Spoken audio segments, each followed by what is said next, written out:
Vous avez 4 heures. Non. Vous n'aurez besoin que de... 5 minutes. Pour connaître.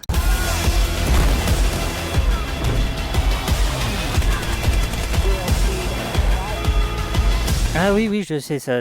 Enfin, passons, attaquons tout de suite le sujet. L'airsoft est une activité sportive ou un loisir en équipe grandeur nature, d'origine japonaise, où on utilise des répliques d'armes lançant des billes. Alors, je vois venir les deux du fond, là. Qu'est-ce que c'est que ça? Qu'est-ce que ça veut dire que ceci? Pas de panique. Reprenons nos bonnes vieilles habitudes et commençons par le commencement. Nous sommes en 1946. Suite à la fin de la Seconde Guerre mondiale et sous le contrôle des United States of America, le Japon voit apparaître une nouvelle constitution qui réglemente la détention des armes à feu pour la population civile, après avoir signé l'armistice avec les États-Unis en 1945. Elle permet l'adoption de nombreuses lois afin de limiter la détention d'armes. Problème, celle-ci était extrêmement stricte, puisqu'elle concerne aussi toutes les armes de guerre, même les armes totalement neutralisées, ce qui a pour conséquence une forte demande de la part des collectionneurs de posséder des armes. Mais c'est alors que débarque le messie de tous les collectionneurs, la firme Maruzen. L'idée de cette dernière est de fabriquer des répliques d'armes en plastique totalement inoffensives et inertes. Ainsi, elles pouvaient être collectionnées car elles ne pouvaient pas tirer de balles réelles. Au milieu des années 70, des techniciens, ingénieurs et collectionneurs, dont un certain Tanio Kobayashi, débutent la fabrication de répliques à air comprimé ou à gaz, pouvant tirer des projectiles non dangereux. Le choix se porte sur les billes de 6 mm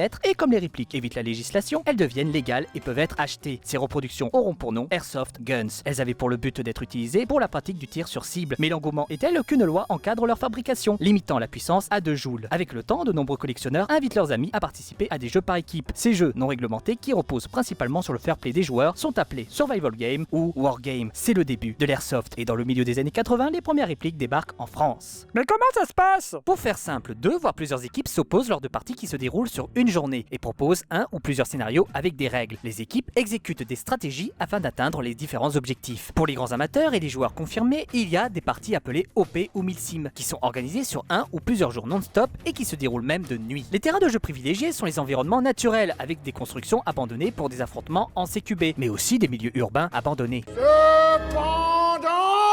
Les parties se passent sur des terrains communaux ou privés louables gérés par un organisme ou une association. Pour plus de sécurité, des signalisations sous forme d'écriteaux et rubans sont utilisés, suivant le périmètre de la zone de jeu pour prévenir les non-joueurs. Basé sur le fair play et la bonne humeur, les joueurs doivent se déclarer lorsqu'ils sont touchés. Petit conseil, évitez de faire l'immortel ou le Highlander. Les joueurs qui font cette pratique sont très rapidement repérés, bannis et blacklistés sur tous les terrains. Il est également important de respecter les consignes de sécurité que les organisateurs prescrivent en début de partie, afin d'avoir un bon déroulement de jeu sans se blesser ou sans blesser les autres, dont 2 règles. L'obligation de porter des lunettes de protection, et pas n'importe quoi, des protections prévues pour, et respecter les distanciations d'engagement. Il est interdit de tirer à bout portant à cause de la puissance des répliques. Les joueurs sont équipés de différentes tenues, qu'elles soient de type camouflage, civil ou contractor. Les gilets tactiques sont utilisés pour ajouter du réalisme et pour réduire efficacement l'impact des billes. Il est également possible de personnaliser sa réplique avec divers accessoires pour rendre l'utilisation de celle-ci plus agréable. Et pour finir, voici quelques anecdotes bien sympas. En 93, Tokyo Marui fait breveter le Hop-Up, un système d'amélioration de la trajectoire des billes qui permet d'accroître la portée et la vitesse des billes, sans augmenter la puissance de sortie. Il s'appuie sur l'effet Magnus de Heinrich Gustav Magnus, qui a découvert et expliqué l'effet produit par la rotation d'une balle dans l'air, effet bien connu des tennisman. La France a une place discrète et importante dans l'airsoft. Tanio Kobayashi, véritable pionnier dans le domaine, s'est inspiré des armes françaises, étant fan de la nouvelle vague des films du cinéma français, et la première réplique électrique de la firme Tokyo Marui était un FAMAS. Souvent, l'airsoft est confondu, voire en conflit avec son cousin germain le paintball. Pourtant, ils ont des points communs. Les masques utilisés pour protéger les joueurs au paintball peuvent être utilisés durant les parties d'airsoft. Ce loisir permet aux joueurs les plus passionnés de reproduire les tenues des unités du monde entier. Mais attention, le port d'uniforme et grade des unités et administrations telles que l'armée, la gendarmerie ou la police est interdit. L'airsoft est une activité légale dans de nombreux pays. Cependant, la législation admet des variantes et des exceptions. Par exemple, l'Allemagne interdit les répliques automatiques. Aux États-Unis, elles doivent arborer un cache-flamme orange pour distinguer le vrai du faux, et l'Indonésie interdit tout simplement cette activité. Hélas, l'airsoft n'est pas très bien vu à cause de faits divers comme des accidents ou des braquages, et certains médias compliquent encore plus les choses. L'image des pratiquants en prend un coup, pseudo-mercenaires, des paramilitaires ou encore des frustrés du service militaire. Pourtant, l'airsoft a été d'une très grande utilité. Beaucoup de vidéastes utilisent des répliques et du matériel pour faire des vidéos. Certaines parties et opérations ont pour but de récolter des fonds afin d'aider des associations caritatives, mais également pour reproduire des combats du passé lors de reconstitutions historiques. Et ce sport est moins sérieux que l'on pourrait croire. Il n'est pas rare de voir des scénarios avec des joueurs dans le rôle de zombies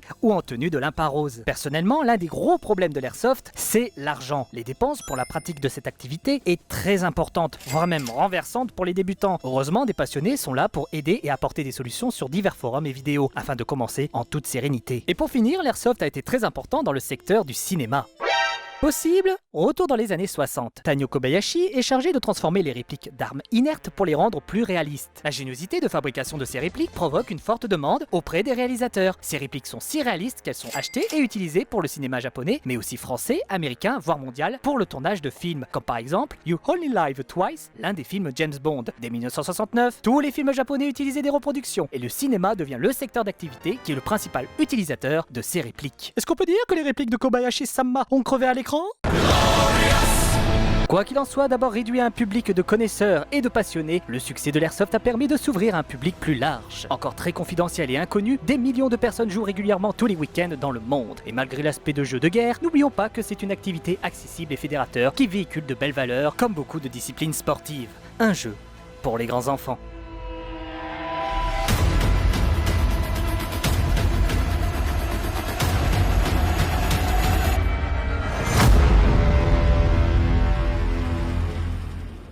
Et toi, tu en penses quoi de l'airsoft? Est-ce que selon toi, cette activité est un poil sous-estimée? Dis-nous ce que tu en penses dans les commentaires. Si vous voulez nous suivre, abonnez-vous. Et n'oubliez pas la cloche au chocolat dans la description, nos réseaux sociaux. Et partage la vidéo en masse, en masse, en masse, en masse. D'ici là, portez-vous bien, c'est le plus important. Et le club Génération Geek vous dit à bientôt pour la prochaine vidéo.